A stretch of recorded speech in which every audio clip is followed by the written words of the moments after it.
Abdourahmane introduit le stylet et d'un mouvement de basculement, il luxe le cristallin vers le bas.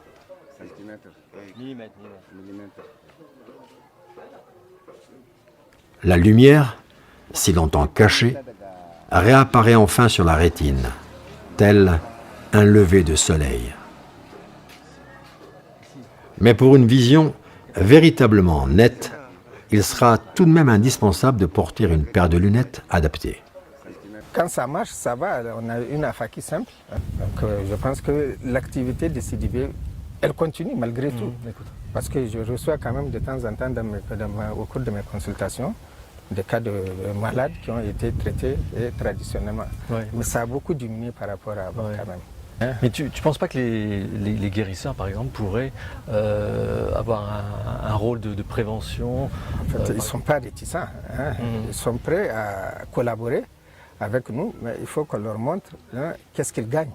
Oui, il faut qu'ils gagnent, parce que eux, c'est leur manger, c'est avec ça qu'ils cherchent, qu'ils vivent.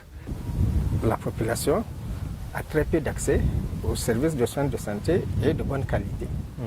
Cette technique de l'abaissement du cristallin pratiquée par les guérisseurs est souvent source de complications.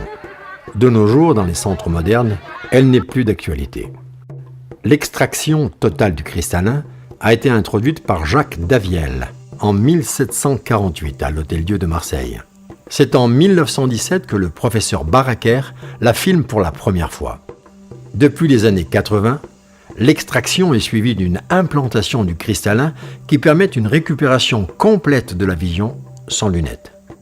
Tout au long de l'histoire de l'humanité, les aveugles ne cessent d'intriguer et d'effrayer, comme ceux des tableaux peints par Bruegel au Moyen-Âge. À l'époque gallo-romaine, ces interventions se pratiquaient déjà, comme l'atteste ce pilastre sculpté montrant le médecin en action. Mais en remontant plus loin dans le temps, c'est dans la Mésopotamie antique, 2000 ans avant Jésus-Christ, que l'on retrouve des traces de cette opération.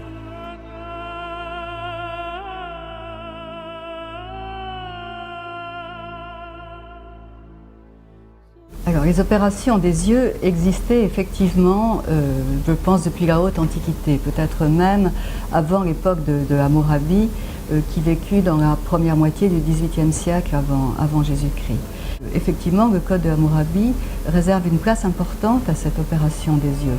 3 paragraphes, 3 lois, 3 sentences du code de Hammurabi décrivent cette opération, on trait à cette opération des yeux.